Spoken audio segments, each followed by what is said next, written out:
नोएडा में UP STF को एक बड़ी सफलता हाथ लगी है। जी हां, एसटीएफ ने बड़ी कार्रवाई करते हुए अवैध रूप से रह रहे तिब्बती नागरिक को गिरफ्तार किया है।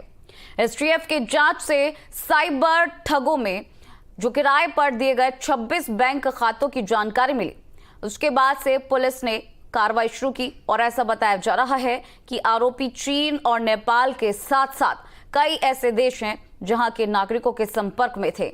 वो फर्जी तरीके से भारतीय आधार कार्ड और वोटर कार्ड साथ ही साथ पासपोर्ट कार्ड बनाकर रहता था। और यही नहीं बल्कि 2013 में फर्जी दस्तावेज के जरिए बनाए गए पासपोर्ट के जरिए कई देशों की यात्रा भी कर चुके हैं। फिलहाल एसटीएफ हर एंगल से इस जांच को देख रही है, जांच का दायरा आगे बढ़ा रही है।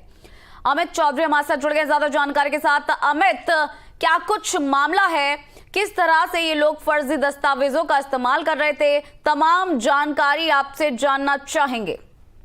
देखिए, तिब्बती नागरिक कई साल से भारत में रह रहा था और अलग अलग जगहों पर पश्चिम बंगाल के साथ साथ ये दिल्ली और उसके आसपास के इलाकों में रहा, नेपाल में भी काफी समय तक रहा। और इसने तिब्बती नागरिक होने के बावजूद भारत के तमाम दस्तावेज, आधार कार्ड, पैन कार्ड और वोटर आईडी कार्ड के साथ साथ पासपोर्ट बनाए और फर्जी पासपोर्ट पर दुबई, चीन और कई देशों की यात्रा भी ये कर चुका है। अब जब इसका पासपोर्ट एक्सपायर हुआ तो दोबारा से 2024 में नया पासपोर्ट भी इसके द्वारा बनाया गया।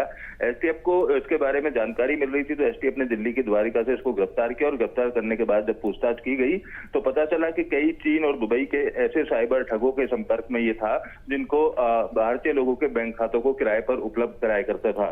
तकरीबन 2 दर्जन के आसपास बैंक खातों के बारे में जानकारी इसने पूछताछ में बताई है, जिसमें से एक बैंक खाते के अंदर 4 करोड़ रुपए के आसपास होने की जानकारी भी एसटीएफ को मिली है। एसटीएफ अधिकारियों का कहना है कि इसने पूछताछ में कई और लोगों के नाम बताए जो दिल्ली के अलग अलग इलाकों में चीनी या दूसरे देशों के रहने वाले लोग हैं जिनके संपर्क में पिछले काफी दिनों से था। तो उन लोगों की गिरफ्तारी को लेकर भी आने वाले दिनों में प्रयास किया जाएगा और जिन लोगों की मदद से इसने वोटर आईडी कार्ड या पासपोर्ट तमाम जाली दस्तावेज बनाए थे उन लोगों तक भी एसटीएफ की जांच पहुंचेगी। एसटीएफ के रडार पर वो सभी लोग हैं, उनकी भी आने वाले समय में गिरफ्तारी होगी क्योंकि विदेशी युवक का भारतीय तमाम दस्तावेज बनाए गए, पासपोर्ट बनाए गए और उस पासपोर्ट से विदेशी यात्रा भी की गई। तो कई तरीके के भी सवाल ऐसे हैं जो आने वाली जांच में एसटीएफ पूछताछ के बाद उनका खुलासा करेगी।